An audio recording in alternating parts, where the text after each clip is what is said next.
Ready for dictation? Start. Khalistani tiger force के अगुआ हरदीप सिंह निज्जर की हत्या से निसंदेह पंजाब में सक्रिय खालिस्तान समर्थक संगठनों को गहरा आघात पहुंचा है। निज्जर ने कनाडा में रहते हुए खालिस्तान के समर्थन में एक सशक्त संजाल तैयार कर रखा था, जिसके जरिए वह पंजाब में कुछ संगठनों को वित्तीय मदद, हथियार, गोला बारूद वगैरह पहुंचाता था। उसके ही इशारे पर पंजाब में कई हिंसक घटनाओं को अंजाम दिया गया था। कई थानों और पंजाब के खुफिया मुख्यालय पर हमला किया गया था। राष्ट्रीय जांच एजेंसी ने अपनी जांचों में खुलासा किया था कि निज्जर कई हस्तियों की हत्या और बड़ी वारदातों को अंजाम देने की योजना बना रहा था। सीख फॉर जस्टिस को उसका खुला समर्थन था।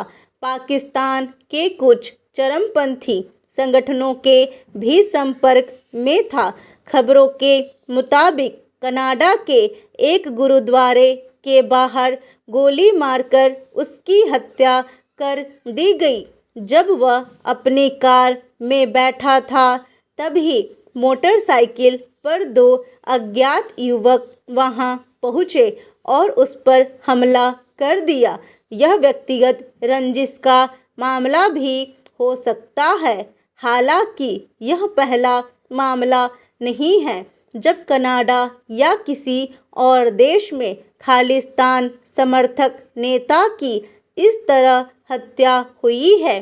2 साल पहले खालिस्तान लिबरेशन फोर्स के मुखिया हरमीत सिंह उर्फ हैप्पी की भी इसी तरह गोली मारकर हत्या कर दी गई थी। पिछले साल पाकिस्तान में हरबिंदर रिंदा की रहस्यमय मौत हो गई। उसके कुछ महीने बाद पाकिस्तान में ही परमजीत पंपा की गोली मार कर हत्या कर दी गई। निज्जर एक तरह से खालिस्तान आंदोलन की रीढ़ की हड्डी था। वह बब्बर खालसा को फिर से खड़ा करने की कोशिश कर रहा था। इस तरह उसने खालिस्तान समर्थक दूसरे संगठनों को भी अपने साथ जोड़ रखा था। राष्ट्रीय जांच एजेंसी ने यह तथ्य भी उजागर किया था कि निज्जर के पाकिस्तानी खुफिया एजेंसी ISI के साथ भी संबंध थे। इस तरह पाकिस्तान के रास्ते वह पंजाब में हथियार और गोला बारूद पहुंचाने में कामयाब हो जाता था। ब्रिटिश कोलंबिया में उसने खालिस्तानी चरमपंथियों के लिए एक प्रशिक्षण शिविर भी लगाया था। पंजाब के पटियाला में उसने सत्यनारायण मंदिर के पास बम विस्फोट कराया।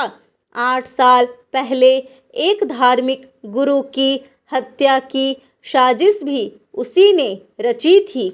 इसलिए वह लंबे समय से भारतीय जांच और सुरक्षा एजेंसियों की नज़र में था।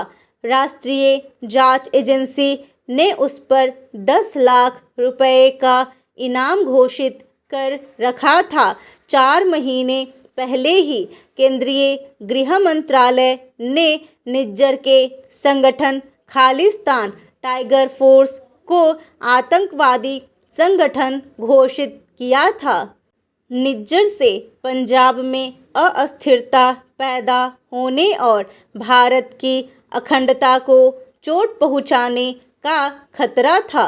हालांकि खालिस्तान की मांग को लेकर चले हिंसक आंदोलन की प्रासंगिकता पंजाब के लोग बहुत पहले नकार चुके थे, मगर निज्जर जैसे कुछ चरमपंथी तत्व दूसरे देशों में बैठकर उस आग को फिर से हवा देने में जुटे थे। वे पंजाब के युवाओं को उकसाते आ रहे थे। सिख पंथ का झंडा उठाकर उनकी धार्मिक आस्था का दोहन कर रहे थे। अमृतपाल सिंह भी उन्हीं गुमराह लोगों में एक था जिसने पिछले दिनों पुलिस के सामने समर्पण कर दिया। पंजाब सीमावर्ती राज्य है और चूंकि इनमें से कई संगठनों के तार पाकिस्तानी चरमपंथी संगठनों से जुड़े हुए हैं, इसलिए उनसे लगातार खतरा बना हुआ था। निज्जर की हत्या के बाद पंजाब में अलगाववादी ताकतों के मनोबल को निश्चित रूप से चोट पहुंचेगी।